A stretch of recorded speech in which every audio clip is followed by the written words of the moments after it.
Felices fiestas, feliz Pascua, Hag Sameach, Hag Pesach Sameach, tantos otros cumplidos y feliz domingo. Pero para hablar hoy, hablemos de Semana Santa. Pero no hablemos al azar, sino que hablemos primero como fiesta de peregrinar, donde los judíos, y a través de la historia y a través del libro de Levítico, en el capítulo 23, dice: todos los años recordarás la Pascua, subirán a Jerusalén y habrá todo este recuerdo de comer el pan ácimo y comer el cordero. Todo esto está escrito. Y la venida del Mesías y el profeta Elías, que anunciará en la Pascua la llegada del Mesías, todo esto está escrito. Ahora, vayamos a viajar 2000 años atrás. Recordemos que del 14 al 15 del mes de Nisan, en la luna llena, digo 14, 15 porque dependerá de varios factores y desde donde se vea la luna y que se vea la luna llena.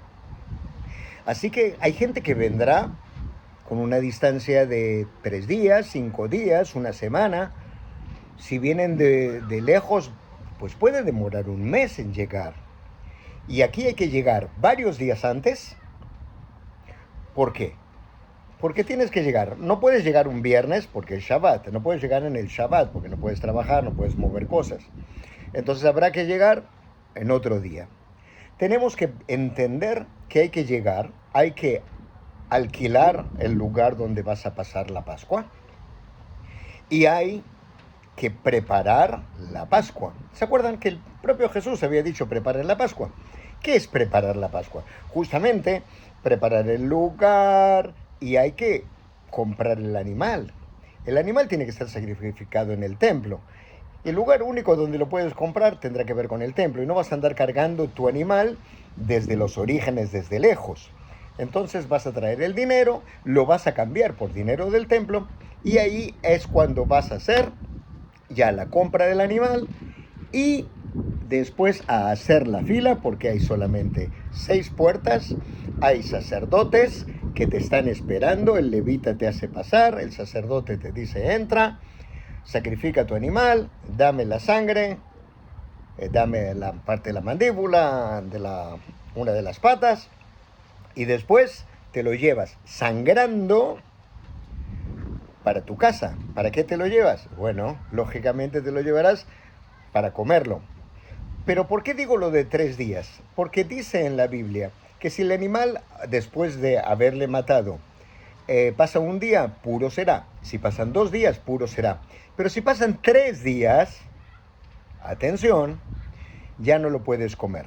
Entonces tiene que estar dentro de ese periodo de 3 días, digamos que has llegado y tiene bastante lógica un domingo y que vas a ir el lunes a comprar el animal y que vas a hacer la fila martes o miércoles. Lo vas a matar, lo vas a guardar. Había nevera, había heladera en aquella época que eran espacios cortados en la piedra e impermeabilizados que permitían mantener el alimento más o menos fresco. Una vez que te describí todo esto, entiendes que hay que llegar, hay que viajar, lo que tengas que viajar. Si es en el caso de Jesús, pues vivió 30 años yo diría que en Nazaret y en los alrededores. Después tuvo su vida pública, ¿se acuerdan? Bautismo, Río Jordán, 40 días en el desierto. ¿Y después qué va a tener? 3 años de vida pública. ¿En dónde? En la Galilea, en la región del Mar de la Galilea. Así que habrá venido con sus apóstoles, y lo dice así en la Biblia, viene con sus apóstoles y va a llegar a Jerusalén. Llegó a Jerusalén, digamos que entra el domingo, que sería como el de hoy, que le llamaremos Domingo de Ramos. Han venido, pero no viene Jesús y los apóstoles. No te hagas la película de Jesús, los apóstoles, no hay nadie más. Vienen decenas, cientos, miles, porque vienen caminando por el río Jordán, acompañan donde hay agua, donde haya seguridad, donde van muchos juntos. Y una vez que llegaron, bueno, entonces, como dice en la Biblia, que el Mesías entrará en un burrito que nunca fue montado, manda justamente a buscar ese burrito a Betfagé. Van a Betfagé, pero le dicen, pero ¿cómo vamos a agarrar un burrito?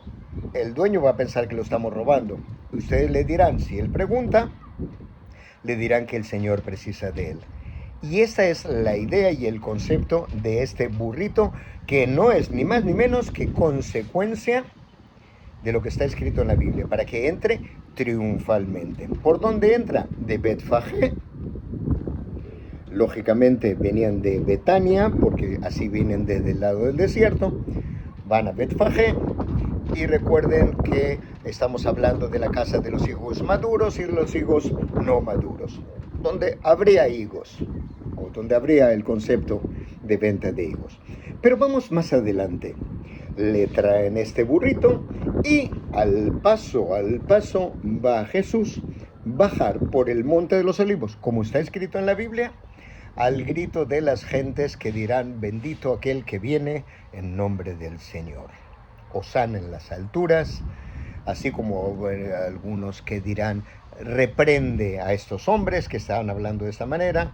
Y Jesús responde que si ellos callaren, las piedras clamarán.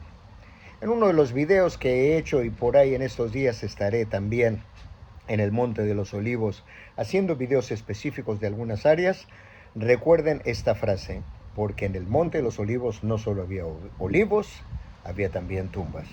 Si hay tumbas, hay muertos. Si hay muertos, hay lápidas arriba. Y si dice que el Mesías, con el pasar, los muertos recobrarán vida. Y si vamos a Isaías, y vamos a Ezequiel en el capítulo 37, y habla del valle de los huesos secos, y que cobrarán vida, y que los huesos tomarán cada uno su par, y nervios los acompañarán, y luego habrá carne que le cubrirá, y piel. Van a tener que levantarse de las tumbas. Si se tienen que levantar de las tumbas, tendrán que romper las lápidas. Así que ahí está la frase. Si las personas que gritan que se callen, las piedras clamarán. Significa, los muertos resucitarán y darán eco a esta realidad que es Jesús el Mesías. Pues seguirá bajando por el Monte de los Olivos, y la idea es que va a entrar en Jerusalén. Jerusalén de 1 kilómetro cuadrado, con muchas casitas, pero con 45,000 habitantes, que tienen que recibir a decenas, sino cientos de miles que vienen para la fiesta. Todos vienen para celebrar el Pesaj, la Pascua, la liberación del pueblo judío. Y ahí tenemos el concepto de estos días que le van a preguntar: Señor, ¿dónde vamos a pasar la Pascua? Y él va a decir que ya lo ha arreglado. En otras palabras, y bíblicamente dirá: hay un hombre que vendrá cargando un cántaro de agua, caminando hacia ustedes, le dice a los apóstoles. Atención, porque es trabajo de las mujeres, y que el hecho que sea un hombre, pues ya llama la atención. Que venga caminando para un grupo de 12 galileos, pues también es concepto por demás claro. Sigan a este hombre, irán a un aposento alto, donde allí prepararemos, en definitiva, la Pascua. Acuérdense que estamos hablando de un proceso de varios días, de comprar los alimentos, de acomodarse y demás. No habrá sido fácil, seguramente que no. Si habrá estado Jesús años anteriores en esa casa, no tengo la menor idea. Todos los conceptos pueden estar ciertos o pueden ser erróneos. Lo que yo más considero es que si siempre pasaba por Betania, donde vivían sus amigos, María, Marta y Lázaro, tendría mucha lógica que Jesús haya pasado la Pascua con ellos siempre. Que en definitiva estaban a una distancia de pocos kilómetros, ¿no? 1 hora caminando de la ciudad vieja de Jerusalén, le llamamos hoy, en el pasado la ciudad de Jerusalén. Así que no importa si estuvo antes o no, lo que sí es que lo ha arreglado. Y si lo ha arreglado, ya tienen un lugar. Y si pasan estos días, pues se esperará, se cocinará el cordero y se comerá el cordero esa noche. Recuerden que en la celebración de Pascua siempre lo que tenemos, hoy le llamamos un seder, un orden. Dentro de este orden es fundamental recordar lo que sucedió. En el video de ayer hemos hablado de lo que sucedió. En otras palabras, sí hemos hablado que se come el pan ácimo, sin levadura, por razones que además hemos hablado ayer. Pero una vez que estemos también comiendo el pan ácimo, también hay un ritual. ¿Y el ritual básico cuál es? Pues recordar por qué estamos sentados aquí. En Jerusalén, donde está el templo, donde está la casa de Dios. ¿Por qué en Jerusalén? Quedó clarísimo. Porque viene a hacerse ofrenda a la casa de Dios. Subir a Jerusalén es la fiesta de peregrinar. Hasta ahí vamos correcto. Ahora veamos el punto específico. En el inicio de la cena habrá que hablar de Moisés, del faraón, de las plagas, cuya primera plaga fue marcada con sangre. ¿Se acuerdan? El río Nilo. Recuerdan las plagas, y la última plaga también fue marcada con sangre en los dinteles de las puertas para que el ángel de la muerte mate a los primogénitos de hombres y animales, de todos excepto de los judíos, que habrían marcado los dinteles con sangre del cordero. Así que en definitiva, se han salvado los judíos, se habla de la liberación y se habla del éxodo, de la salida. Así que esto es fundamental hablarlo. Así que si ustedes me preguntan o se preguntan, ¿qué hizo Jesús y los apóstoles cuando comieron? ¿Qué comieron? ¿Qué hicieron al inicio de la cena? Pues habrá sido hablar de todo esto. Que es muy diferente que el concepto que leemos en el Nuevo Testamento literalmente y dice, en el final de la cena cambió la película. Todo era normal. Jesús judío, los apóstoles judíos, tomando la celebración normalmente. En algún momento se acuerdan que Jesús levantó el cáliz, dijo, tomad todos, beber, esta es mi sangre. Cuando levantó la carne, el matzá, el pan ácimo, dijo, tomad todos y comer, este es mi cuerpo. Acuérdense que es pan ácimo, así que en las figuras que se ve un pan redondito y demás, esto es mentira. Lógicamente, acabemos con ciertos mitos. Tomad y comer, mi cuerpo, mi sangre. Y es muy interesante porque él levantó el cáliz y dice en la Biblia que no levantó su cáliz, sino el cáliz. Y haremos un video en estos días sobre el cenáculo y vamos a explicar más específicamente cómo fue todo aquello. Pero es muy interesante porque en el inicio de la cena, la primera plaga se marcó con sangre y la última se marcó con sangre. Y en el final de la cena, Jesús levanta el cáliz y dice, esta es mi sangre. Sangre de una nueva y eterna alianza. ¿Por qué está diciendo que es nueva? Porque en el principio de la cena habló de la alianza que existía, la de siempre, la que dice en la Biblia, pero ahora está hablando de una nueva. ¿Por qué necesita hablar que sea nueva?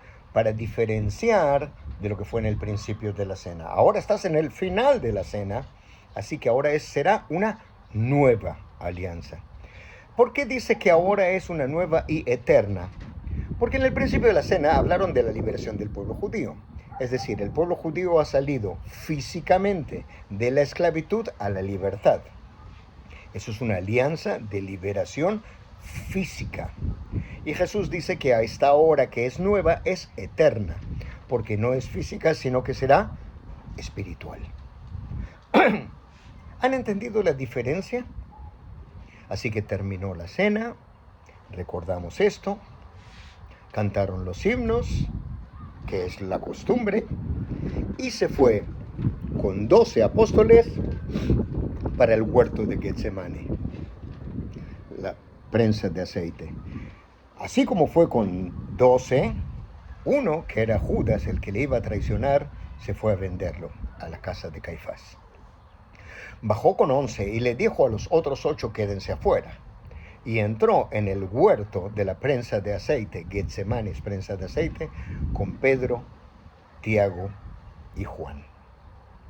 Así como entra con ellos tres, les dicen, vigilad y orad para no caer en tentación, y se quedaron dormidos.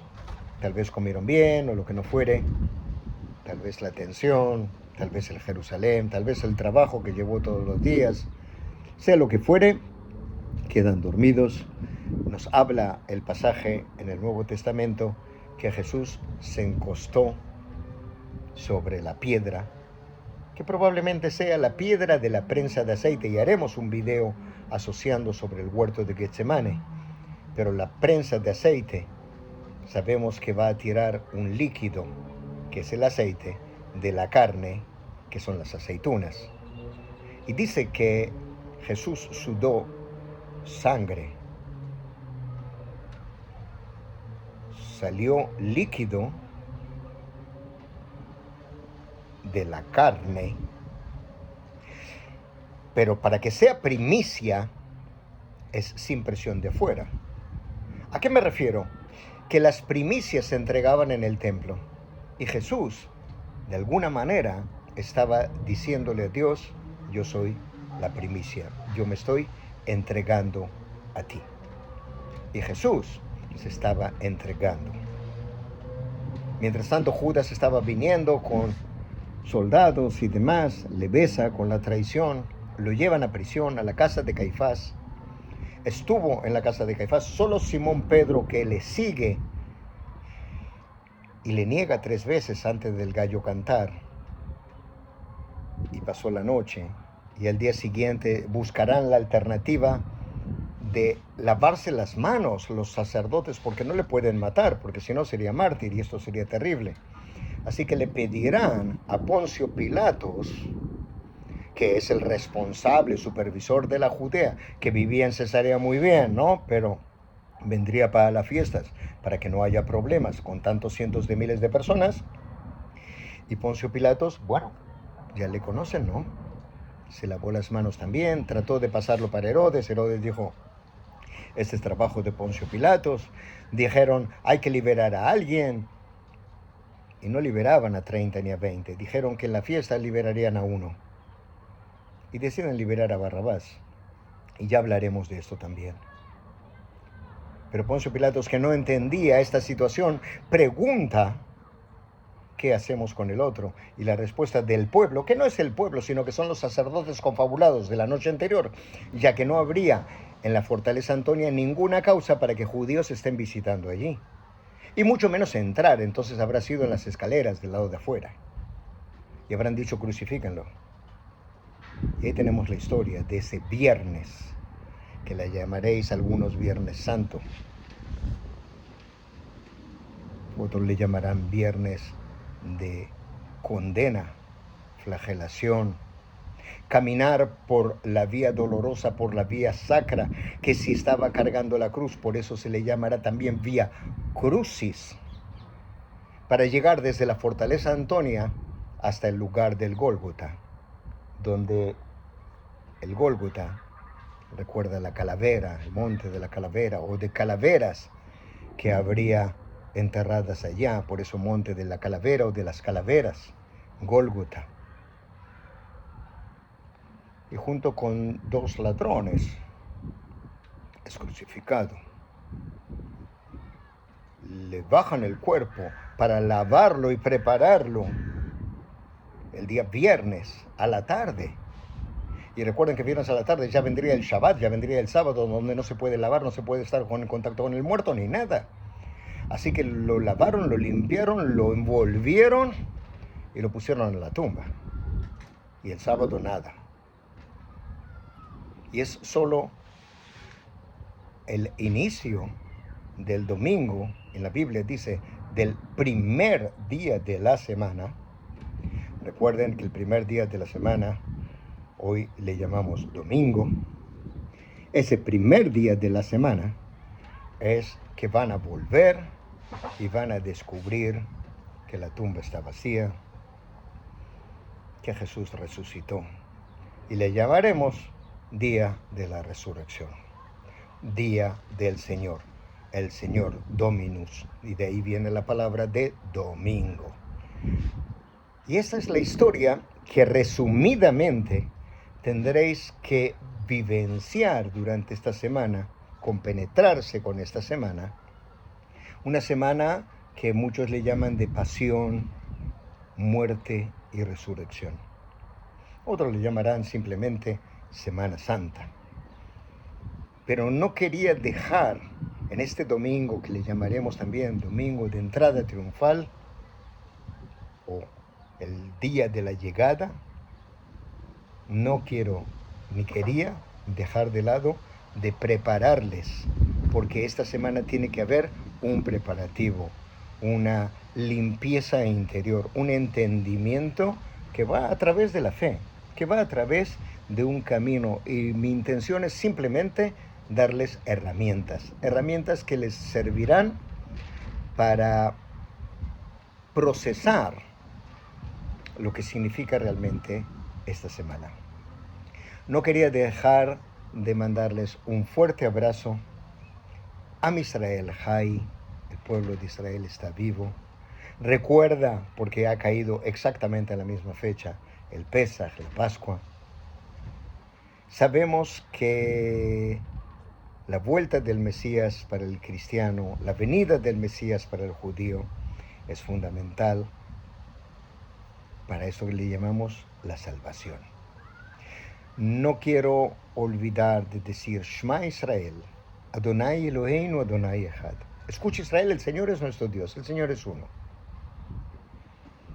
Entender que estas herramientas les sirvan, pásenlo a sus hijos, a los papis, compenétrense con esta semana que es muy especial. Y yo les tengo preparado para estos días varias sorpresas. Les prometo que cuando termine esta semana, algunos van a decir, oye, todo muy bonito, pero yo quiero estar allí, yo quiero visitar allí. Así que todavía vamos a hablar de esto. Mientras tanto, ya saben que pueden escribir para mi email, alfredolevinisrael@gmail.com. Suscríbanse, compartan, únanse. Si quieren hacer aportes para el canal, serán siempre más que bienvenidos. Y me despido desde mi casita en Jerusalén con un cordial shalom.